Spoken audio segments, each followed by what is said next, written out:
क्या अब ठंडा पड़ जाएगा अमरिंदर सिंह और सिद्धू विवाद, या इसी तरह दोनों रहेंगे एक दूसरे के खिलाफ हमलावर?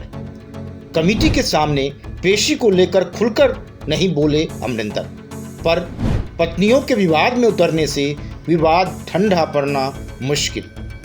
आखिरकार नवजोत सिंह सिद्धू के साथ बढ़ते टकराव के बाद पंजाब के मुख्यमंत्री अमरिंदर सिंह को कांग्रेस हाईकमान की तरफ से बनाई गई 3 सदस्यीय कमेटी के सामने उपस्थित होना ही पड़ा। पर मीटिंग के तथ्यों को वह जिस तरह छुपा गए और सिर्फ चुनावी चर्चा की बात कहने लगे, उससे न केवल उन्होंने सिद्धू के साथ चल रहे विवाद को भी दबाने की कोशिश की, बल्कि राजनीतिक कुशाग्रता भी दिखाई।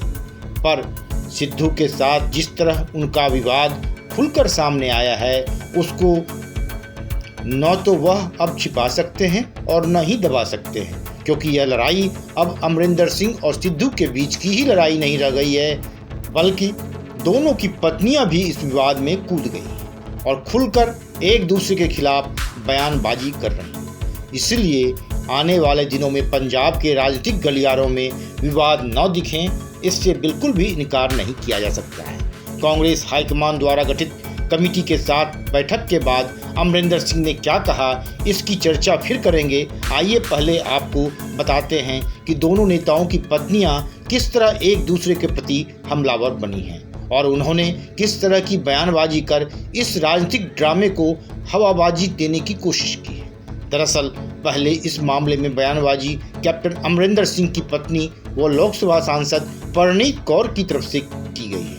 उन्होंने इस पूरे विवाद पर बोलते हुए कहा कि सिद्धू को इस महामारी के दौरान अपने चुनावी क्षेत्र में जाकर काम करना चाहिए और यह सुनिश्चित करना चाहिए कि लोग सुरक्षित रहें। साथ ही उनका यह भी कहना था कि अगर सिद्धू के कोई मसले थे तो वह सीएम से बात कर सकते हैं और फिर हाईकमान के सामने रख सकते हैं। पर बात अमरिंदर सिंह की पत्नी की बयानबाजी पर ही खत्म नहीं हुई, बल्कि राजनीतिक बयानबाजी के विवाद में नवजोत सिंह सिद्धू की पत्नी भी कूद पड़ी। उन्होंने मुख्यमंत्री की पत्नी द्वारा दिए गए बयान पर जबरदस्त पलटवार किया और कहा कि जब कोरोना तबाही मचा रहा था तब पूरे 1 साल तक आप लोग पटियाला में न होकर अपने फार्म हाउस में थे। उन्होंने यह भी कहा कि आप अमृतसर ईस्ट यानी सिद्धू के चुनाव क्षेत्र की बिल्कुल भी चिंता न करें, हम पूरी कुशलता के साथ उसकी देखभाल कर रहे हैं। वैसे कैप्टन के खिलाफ नाराजगी केवल सिद्धू को ही नहीं है, बल्कि अन्य नेताओं के बीच भी नाराजगी है। पर सिद्धू मुखर हैं, लेकिन अन्य नेता इतने मुखर रूप से बयानबाजी नहीं कर रहे हैं। लेकिन राज्य के सियासी हलकों में हालात ऐसे हैं कि कैप्टन की कार्यशैली सहित कई अन्य मुद्दों को लेकर उन्हें बहुत सारे लोग हटाने के पक्षधर हैं। लेकिन कांग्रेस हाईकमान चुनाव से पहले ऐसा कोई कदम उठाए ऐसा नहीं लगता है। जैसा कि सूबे के लोकसभा सांसद मनीष तिवारी ने राज्य में कलहबाजी से इनकार करते हुए कहीं न कहीं अमरिंदर का बचाव ही किया। उनका कहना था कि पार्टी की परंपरा रही है कि जिस राज्य में चुनाव होने वाले हैं वहां क्या रणनीति होनी चाहिए, क्या मुद्दे होने चाहिए, जनता के सामने क्या बातें रखनी है, उन पर विचार विमर्श होता है। यह कवायद पहली बार और आखिरी बार नहीं हो रही है। आपको यह भी बता दें कि पिछले 3-4 दिनों में पंजाब कांग्रेस में चल रही खींचतान को दूर करने के लिए बनी कमेटी लगभग 80 से ज़्यादा नेताओं से मिलकर उनकी राय व पक्ष जान चुकी है।